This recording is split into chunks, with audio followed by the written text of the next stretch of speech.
Hello everyone and welcome to Young with Ram. You know, the series where I answer the questions you posted in the previous video of Young with Ram.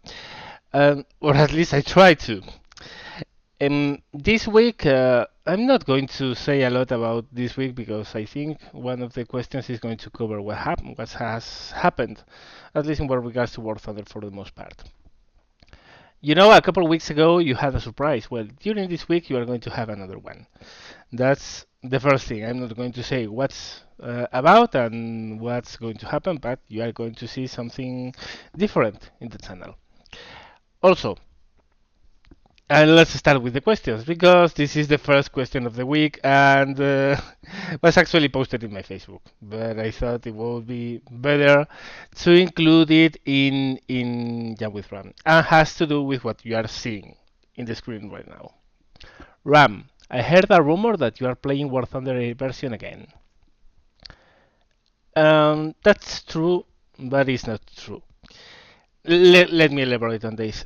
Maybe 1 week ago, I started having a pretty heated up debate in a private message with one of the forum members who was insisting that the problems of the game weren't as hard as I was saying they were, and that I was exaggerating in many cases, and that probably I I had too harsh of an opinion because I was just focusing on what happened just after 1.37 release, and that now things have changed a lot, that the match making was working much better, that the battle ratings were putting proper fights for the most part, and that the overheating mechanics were not as wrong as I thought they were, and well, that kind of stuff.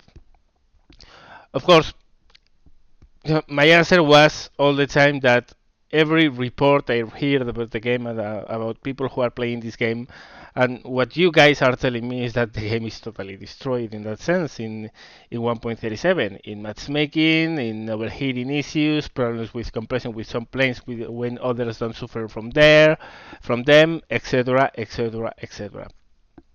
But after maybe 2 or 3 interchanges of messages, I decided that I didn't have a proper opinion, or I couldn't have a proper opinion because in fact, it's true. Since December, I have not flown War Thunder at all. So I set myself for an afternoon of gaming. Well, actually, an evening of gaming. I fired up War Thunder, the air version, and I flew some games. And some of them you are going to be able to watch during this Young with Ram in the gameplay, because of course I recorded them. And that doesn't mean I'm back. That doesn't mean that I'm playing War Thunder 8% again. That just means that when I'm in a debate with someone who's giving me feedback of what he thinks about the game, and I don't have the proper grounds to make an educated answer, I decide to get those grounds by myself. I mean, I was arguing about something I really had not experienced since almost 3 months ago, since I stopped playing War Thunder. And insisting on a guy that he was telling me that the overheating problems were not as serious, for instance. Replying to that with no more than maybe hour and a half of flying in 1.37, and just after the patch was released, was not enough. All I had to form my opinion was what you guys are telling me about the game and your experiences with it, and what I read in the forums. But you know, in the forums, people tend to exaggerate a lot. So I had to have some personal experience to reply back and to keep on the debate, just knowing for sure and first hand that what I was saying was and is still true. So instead of just insisting on, yeah, the game is broken, well, I went into the game and put it to the test myself. Because the argument of this guy was that the game in 1.37 release really, yeah, there were a lot of problems and that it was in a really bad shape, but that nowadays most of those issues are gone. So yeah, I fired up War Thunder and I flew some games and I had some funny moments. And because people were asking, "Hey, RAM you said you were playing, stopped playing War Thunder," and I was like, "What? Who's RAM?" Anyway, I flew for an afternoon, and then again the next day, yesterday, Sunday evening, I flew again a couple times. Yesterday, something happened really important in my life, but I was not feeling really well, and I needed something to take my attention away. So I tried War Thunder, and honestly, no, simply can't do it. My conclusions after I don't know, maybe 6 hours of gameplay is that 1.37 right now is the same as in release. I hope that the promised changes in 1.39 are going to fix a lot of the stuff that's bugging the game right now, and that it's going to fix those issues for good. At least some of them, like overheating, the broken mechanics of the compression model, and all that stuff. The only problem is that the biggest issue for me in this game is the matchmaking. Now, let me put a case in point. I still didn't have the BF109 F1 unlocked. I didn't have it because I had played maybe 3 games in War Thunder before I decided I was going to quit it after 1.37 was released. So during my flyouts and during the games I was playing, I unlocked it. I unlocked the BF109 F1. So I went on, I purchased it and gave it a try. Gave it a try. And first game with absolutely nothing in the plane. No wing repairs, no fuselage repairs, no engine, no nothing. Default ammo, everything unlocked. All right. I was placed in a game. We are speaking about the BF-109 F1, okay, which is a late, well, let's say early 1941. Is actually a late 1940 plane, but whatever. Very early 1941 plane. First game, I went against a team which had several Yak 90s and Ks, which are 1943, 1944 planes. I had to fight, I have to find, because I couldn't fight, 2I-185s, which are 1943 prototypes, which never made into service, and only 2 were built. And had they entered service, they would have done so in 1944. I had to fight off a group of 85 events, which were introduced in 1943, and which current performance performance in the game is modeled after a 1945 L5 FN model in a 1941 plane with nothing unlocked. That's a disgrace. That's a utter disgrace. In my team, there were some BF-109 G2s, one Focus 180, and we were absolutely torn apart. We had no fighting chance whatsoever at all, because also it was a Russian team that actually climbed it. So you could say that if at least they were all herding a group of sheep or skinning the trees or something like that, tree hugging or going low, well, at least we would have had a chance. But they climbed it, and of course, all of them climbed. Why we couldn't climb as much as them? Because the overheating problem is every bit as bad as I was remembering. Seriously, I couldn't web. I couldn't use my web because if I used my web, my engine went into the red in seconds. So in a BF-109 F1 without any modifiers and totally unable to use web, I had to go versus 1944 planes. That's unspeakable of. That's unadmissible. That's crap, and that's happening in the game. So yeah, well, of course, the answer to the private messages series. Well, now with first-person experience about it, and in the current state of the game, and not in 1.37 release. My answer to the guy who I was talking to in private was pretty much clear. The game is as broken today as it was in 1.37. There's absolutely no reason for me to fly this. And there's no reason for me to fly this, so yeah. I was playing War Thunder version again, but no, I'm not going to do it anymore until the big problems are fixed, particularly so the matchmaker.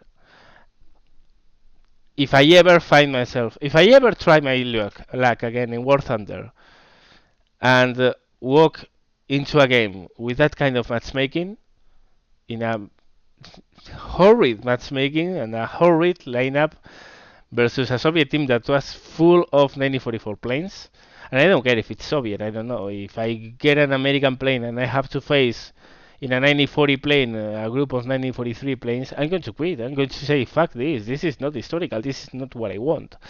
So yeah. So yeah, it's true. You heard well. A rumor that I was playing War Thunder version again. You can see it's true because you are watching the gameplay. But no, that was just one day. That was it.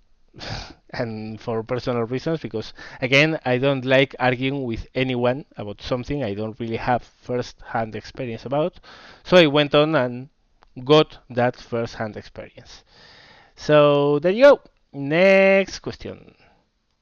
And next question is, well, it's been a while since we had the weird question of the week. How many balls do you have? Um, okay, I have one. I used to play soccer or football now and then when I can, and my uncles leave me because of my problems. If you don't know, when I was maybe 23 or so, I broke both my ankles, and since then it's really a serious problem for me to do any exercise which involves a lot of movement. But I have that one. I have a basketball one as well. Uh, doesn't mean a lot because I don't like basketball, but still I have it. I have several tennis balls. Um, and one of those inflatable balls to go to the beach with and to do the clown with. Yeah. And then I have two because of my male human nature. So I have a lot of balls. Next question. Ram, is it that people stop donating to you, or is that you just stopped it saying Ninja with Ram? I have thanked every and each one of the donators of my channel in my Jam with Rams. I have not stopped putting a week's donator section at the end of the videos. If I stopped doing so, it's because, well, there were no donations, which is okay. It's perfectly fine with me, so no big deal. So yeah, any donation I receive, I'm going to thank with my soul to anyone who does it. So there you go. Is that because it just stopped happening? Next version. What game is this? Well, he's asking about the game in the previous Young with Ram, which is of course Wargame Airland Battle. If you don't know about it, I have a lot of videos about Wargame Airland Battle in the channel. You can take a look at it. It's a real-time strategy game of the Cold War era, where you can, well, pretty much build your own deck of units you can use in the games. You can choose nationality, specialization, all that kind of stuff. There are almost 1,000 units to choose from, and I love it. That's it. I love it. So yeah, check it out. Check it out because there are a lot of videos about Wargamer Land Battle in my channel. Next question. Ram, please upload some of your decks because they look interesting. Actually, I'm going to do so. The problem is that I have more than 30. And I'm not kidding. I have more than 30 decks, and I tend to use as many of them as I can. I really jump from one to another. I'm not one of those who just finds a deck he likes and plays it until he can't play it anymore. I like building a very different decks, very different styles, and very different nations. I Actually, I do have a mixed NATO and mixed pact, but For the most part, they are just national decks with flavor.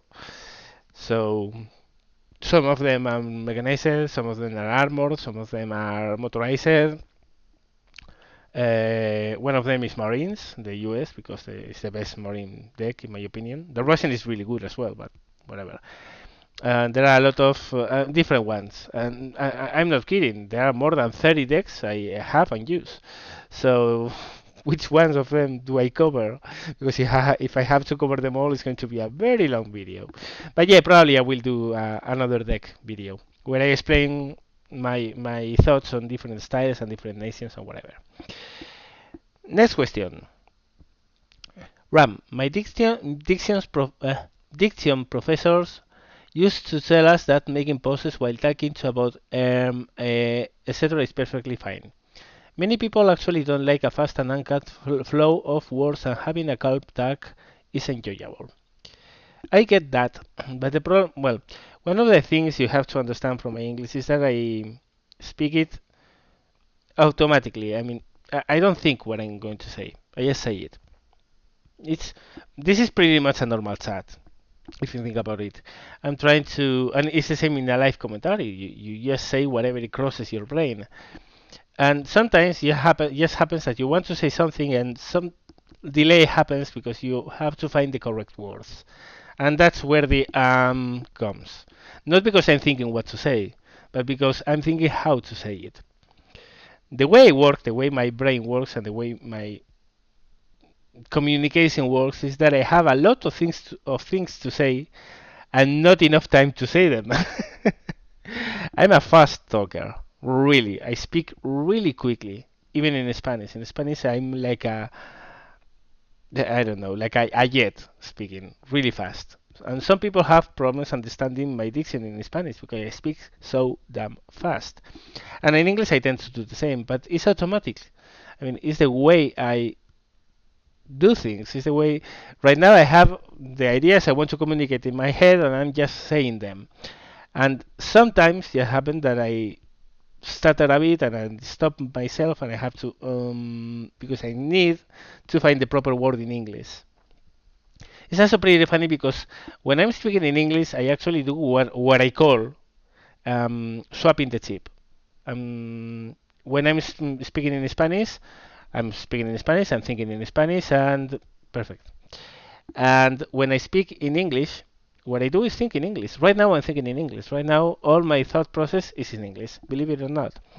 But of course, if you are maybe having a chat with someone in Spanish and then you have to speak in English, you need some time to reattune yourself to the new language. And that's what I call swapping the chip from Spanish to English.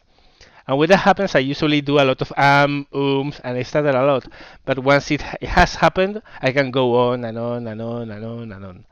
So the problem with my etc.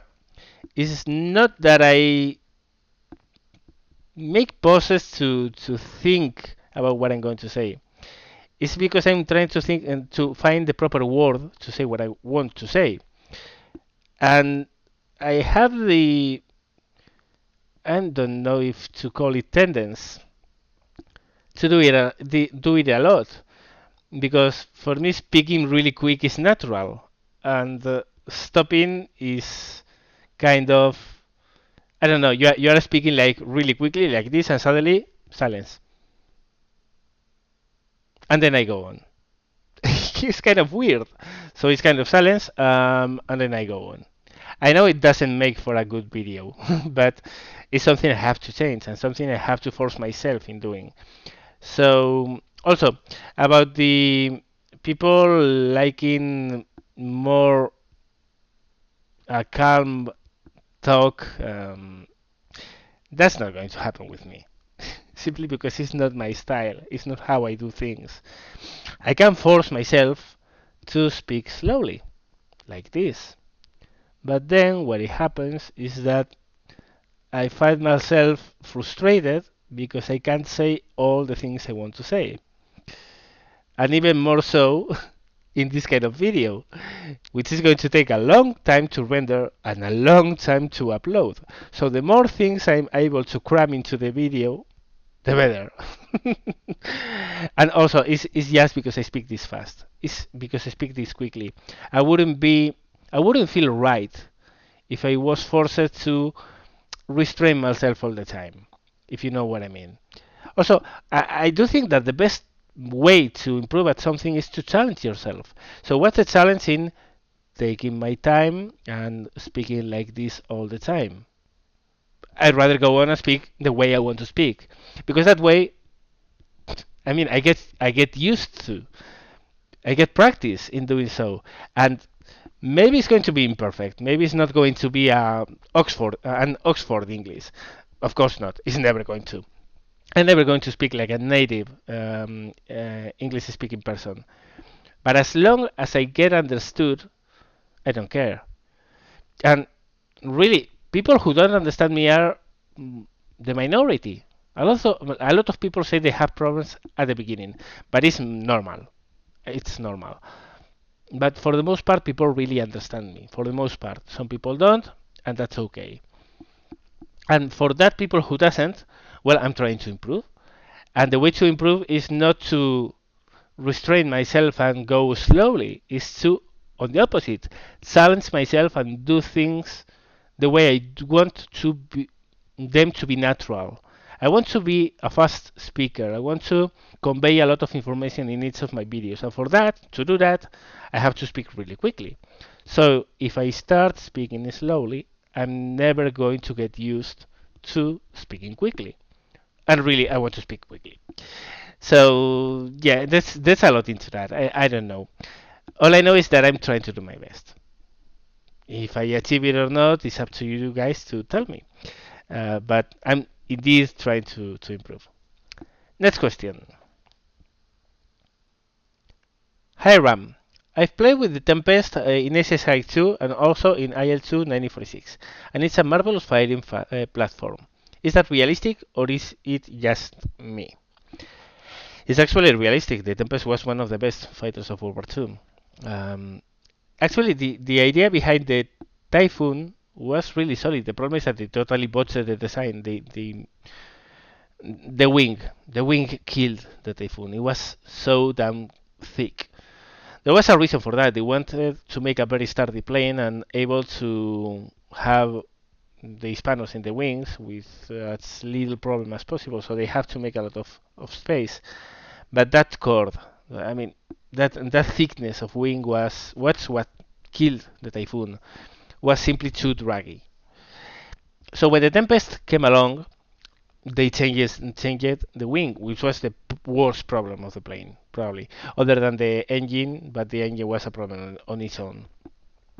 And what they achieved was a hugely powerful plane, and really stable and really nice to fly. Every account you hear about the Tempest from the pilots who flew it is that it was quick, maneuverable, reliable, sturdy, packed a wallop in firepower, and an excellent machine.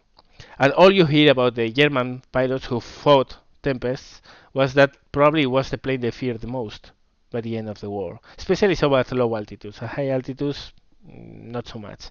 But altitudes under maybe 4,000 meters, really German pilots respected, if not feared, the Tempest a lot. So it's realistic. I mean, the plane was excellent, and the Tempest 5 was excellent, but the Tempest 2, which later on moved on to be the Sea Fury, was even better. Because had better aerodynamics, had a better engine, in my opinion. I know a lot of people admire a lot the Napier Sabre because of the very advanced conception of the engine, but the engine was never fully reliable. Even in 1945, it was giving more serviceability problems than any other engine in the Royal Air Force. So for me, the weak link of the Tempest 5 was the engine. Of course, in real life, in a game, you are not going to have random engine failures or engine problems. In the game, it's a fantastic. It's the best Puma Summer. Really, it is. It's with a prop, of course. But in the game, it's the best Puma Summer. Why? dives and zooms better than a P51. Is faster than a P51 than low. Has better firepower, much better. Oh, those panels do a lot of damage. And you don't have the random engine failures. Of course, it's not as good at high altitudes, but still, if you climb high enough, you are going to be able to dive and zoom all day long. And finally, the Tempest 5, I don't remember, I can't remember more than 2 or 3 times I had to go uh, against jets with it. Meanwhile, the TA-152, which is the German plane that I would nominate for the best propeller engine boom and zoomer in the game, goes against jets all the time. So the Tempest is not as good as a boom and zoomer as the TA-152, in my opinion, but doesn't have to go against jets. So for me, in the game, is the best boom and zoomer in War Thunder. In SSH, I don't know now because it's been a long while since I flew it, but back in the day it was perked. If you are flying SSH, you will know what the perk point system is. And it was perked because it was so damn powerful. Really, hell of a plane, hell of a plane. People really don't know what they are losing because they are so focused on the Spitfire. They think Spitfire, Spitfire, Spitfire, so good, so good, so good. Oh wow, such wow. And no, really, the Spitfire was not good. Well, okay, yeah, it was good, but no, wasn't one of the best planes of the late war. And they have a Typhoon, and they don't fly the Typhoon because, and they have a Tempest, and they don't fly the Tempest. While in every and single category, the Typhoon is better than the coexisting same tier Spitfire, and the existing Tempest is better than the coexisting Spitfire as well. They are much better machines in every regard other than turning. Other than that, in everything else they are better, and they still insist to go with the Spitfire. Well, more power to them. I really, when I see more than 1 or 2 Tempests in the enemy team, I knew I was in for a hell of a ride because those things are so damn good.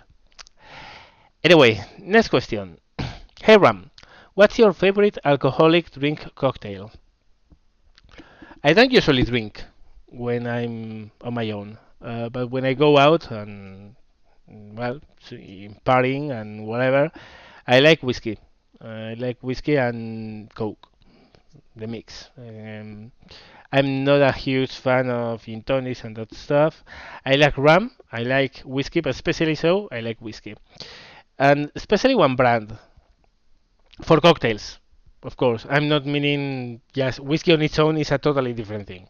But for making a cocktail with Coke, I love a brand of whiskey which is called 100 Pipers, which I don't know if it's not really common here. Well, you can find it in a lot of places, but not everyone will have them. So, but I like that one a lot. And yeah, that's my favorite alcoholic drink. When I'm back home now and then, I crack a beer open and I drink it, but for the most part, I just drink when I go out. Next question. Or actually, next 2 questions, because Tigris asks makes 2 questions. Wouldn't you be called JB, not Ram, if addressed correctly? No. My to-go nickname in internet is Ram, which is my original nickname. The JB I added later on because Ram was very common. A lot of people wanted Ram as their nickname, and I don't know exactly where it was that I tried to register as Ram and I couldn't because it was already taken. So I took Ram and my initials JB. So the correct way to address me would be Ram, not JB. Next questions. Are we going to see more videos of Beast, Sidestep, and you on War Thunder? Yeah, probably yes.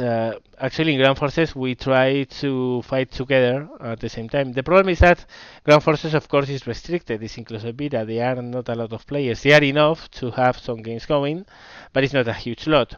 And when we team up in teams of 3, it's a problem because the matchmaker usually takes a lot of time to put us in the same battle. The last time we tried, or actually that I was present when the server was open. We actually got into one game where I was insta killed in spawning because someone was spawn killing, and I got instantly killed. And for the remainder of the night, we couldn't get together in the same game. There was no way. Simply wouldn't happen. So yes, you're going to see more of them, but right now not, because we didn't have the chance to fight together. But definitely so, you will see more of that. No worries. Next question. Ram. Ignoring any mechanical issues, which were the best heavy, medium, light tanks and tank destroyers of either the Allies or Axis forces of World War II? Well, the thing is that if you ignore the mechanical issues, you are ignoring a big factor of what does a tank good. Because reliability is one of the main, I would say, priorities in a tank. If you build the most protected, fastest, and well-armed tank, but you can't move it because it's broken down, what's the point? So I think it's not that easy to break the link between being reliable and being good, to be honest. I will still try to do my best and name the best, in my opinion, best medium tanks of World War II. Well, the best tanks in World War II. Again, in my opinion, which is my personal and um, my personal opinion. It doesn't have to be shared by everyone. Let's start with heavy tanks because it's the easiest one. Best heavy tank of the world was the King Tiger. Um, Actually, more reliable than people give it credit for. The problem was that the thing was a fuel hog. Had so little of a range, and at the cost of so much fuel for a starving nation on fuel as Germany was. But technically, it was a really good machine, and really it was. And there's a lot of ongoing ideas about the tank not being reliable. Actually, the Tiger 2 was surprisingly reliable. The problem was that, yeah, again, the fuel. For a tank that size, it actually didn't break down as much as people would think. It was surprisingly mobile for its size. Was exceptionally well armored.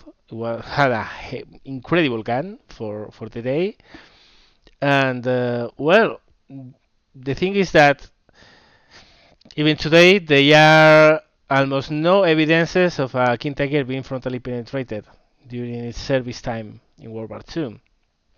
I have seen a picture of a Tiger 2 which had a penetration on the ball turret and the small ball machine gun mount in the hull, but seems that that was one of the very few sabot rounds which were used as experiments by the British in the late days of the war. But other than that, the tank would stand so anything that you would throw at it frontally. It's surprising that most the biggest percentage of the Tiger 2 losses were due to the fact that their units ran out of fuel and they had to be abandoned because they were left more or less intact. So it's hard to argue with that. Such a fearsome tank, able to simply ignore any incoming fire from the front and to destroy enemies from 4 kilometers away. Well, 2 kilometers was actually easy for them because of the optics and the gun. But I think the longest range kill of a Tiger 2, I think it was recorded at more than 4 kilometers in the Eastern Front. I don't remember exactly because I don't have my books with me, but yeah. So long range, not bad mobility, incredible armor, incredible gun, best heavy tank of the world, Tiger 2. Best medium tank. Now, a lot of people will look down on me and say you are nuts because I'm not going to name the Panther. The Panther had that one had mechanical issues which were never fully solved. The transmission was a disaster, simply said. Um, Especially so in the first models, of course. Later on, they tried to fix it, and somehow they patched what was a weak transmission by any standard. And you don't want a 40 some ton tank to have a weak transmission because it's going to break. And actually, it was very prone to breaking down. And as I said, you can ignore reliability issues. For the best medium tank of the war, I will go with any of the T-34s of the Soviet Union. Now, I know. Initially, they had a lot of mechanical problems on their own. They were finished with the crudest finish you could think of. They didn't have very modern optics, but the design on itself. I mean,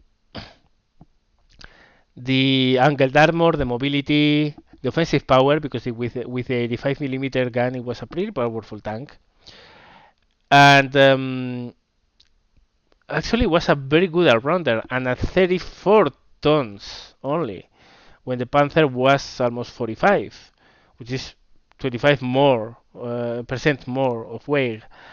And even while in the first initial stages of the T-34 development there were a lot of problems mechanically speaking, by the end of the war the tank was sturdy as a rock and reliable, perfectly reliable. The problem, of course, was again that it was mass produced. It was built with very, let's say, permissive tolerances, and as such, the finished product didn't look that well. But the design itself, if it was properly built, was a hell of a tank.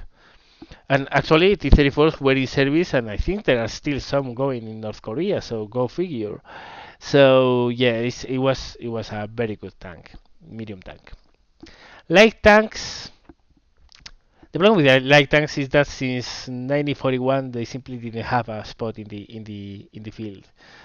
They were simply too vulnerable. But if I have to name one, probably the M24 Chaffee, the American one. Very fast, very nimble, very good gun for a light tank. But at 24 tons, actually, I don't think that was such a lightweight tank, but still was classified as a light tank. So for me, that's the best light tank of the war. Finally, tank destroyer. That's a hard one because I think three of them are very close together, and I'm going to name why. The three are German, of course. The best one, quality-wise, and was the Jet Panther. I mean, the best combination of armor, mobility, gun than many full-fledged tanks. So really a winner. That thing was so good. The problem again is that even while it had a different transmission in some senses than the Panther, and so it solved most of the problems, it still had a weak transmission. And another problem was that it was extremely expensive to build. And there were only, I don't know, 700 built during the two last years of the war. Mass producing that thing was a problem. And so you would think that the Panzer 4 could be a good contestant because long 75 millimeter gun, very good frontal armor, easy to mass produce. It wasn't mass produced, but that's because other models were more favored than the Panzer 4. But using the Panzer 4 chassis, which was very easy to produce and mass build, and there were a lot of them around as well, it was easy to produce in numbers and pretty cheap for for its cost. Very low profile, hell of a gun, good protection, good mobility. Really, that thing was a monster. Was really, really, really, really good. The problem again is that other models were more favored. Of course, if you compare a Jag Panther with a Jag Panzer 4, let's say that the Jag Panther looks a little bit better. 80 millimeters of angle armor are very attractive, and the long 88, of course, even more. But I think the Jag Panzer 4 was more balanced. And finally, the Hetzer. The headset is that little tank, this little turtle that is tiny. Cruz really had a very bad time running them because it was cramped to hell. There was no space in there. But it had a surprisingly effective gun. It was tiny, very hard to hit. It was surprisingly well protected for a tank that size. Vehicle that size, it was not a tank. For a tank destroyer that size. And it was so cheap, really. So it's kind of a very economical, very surprisingly effective machine. I think for tank destroyers, it's hard to say that that thing was nothing but exceptional. Dirt cheap, very effective, deadly to the enemy, hard to see, low profile, and effective gun and protection, and mobility. So it's really hard to decide between those three. If I was if I had to go into a fight, of course I would be to be in a Jet Panther. But all things considered, if you want, if the best mix of mobility, protection, gun, and economy, I would say probably the Jet Panther 4 or even the headset. Not sure about that. It's very hard to come to a decision on that one. So, last question now. Ram, do you think that Eugen should have if added Finland to Wargaming Battle? Um, well, I don't know. I mean, Finland was kind of neutral. Um, it used some Soviet technology and some Soviet weapons, like the MiG-21, for instance. They were not part of the NATO, of course. They were not part of the Warsaw Pact. I mean, they were kind of in between. Wouldn't make a lot of sense to have them in. Not sure, not sure. I mean, Sweden technically was as a neutral, but we all know that in the case of a war, they will have lined up with the NATO. Which side will have Finland chosen in an hypothetical war in Europe? We don't really know. And not because I think they would have allied themselves to the Soviet Union, but having those guys in the other side of the frontier was really a tough proposition. So maybe they would have been exhorted into war by them. Who knows? So yeah, probably for variety reason would have been great to have Finland, but in which block do you add them? NATO? Pact? Doesn't make a lot of sense in NATO, but doesn't make a lot of sense in Pact either. It's kind of the same thing with Austria. Austria was neutral, nominally so at least. What do you want to include Austria? Where do you put it? NATO? Pact? Probably would be more believable as NATO because of course it was not because of the emplacement of Austria would have been mostly in the sphere of the NATO. But Finland, I don't know. So I don't know. I think that Wargaming Battle with the nations that are there already is good enough. Finland would have been a problem. Honestly, where do you put those guys? which side? NATO or Pact?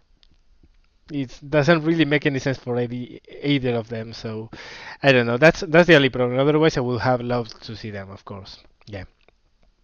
So yeah, that's going to be it for this video, guys. That's going to be for this Jam with Ram. Remember, post the questions you want to see the answers for in the comment section below, and remember to upvote those questions you want to see answered the most. As always, I hope you had fun watching this, and thank you very much for watching, and see you later.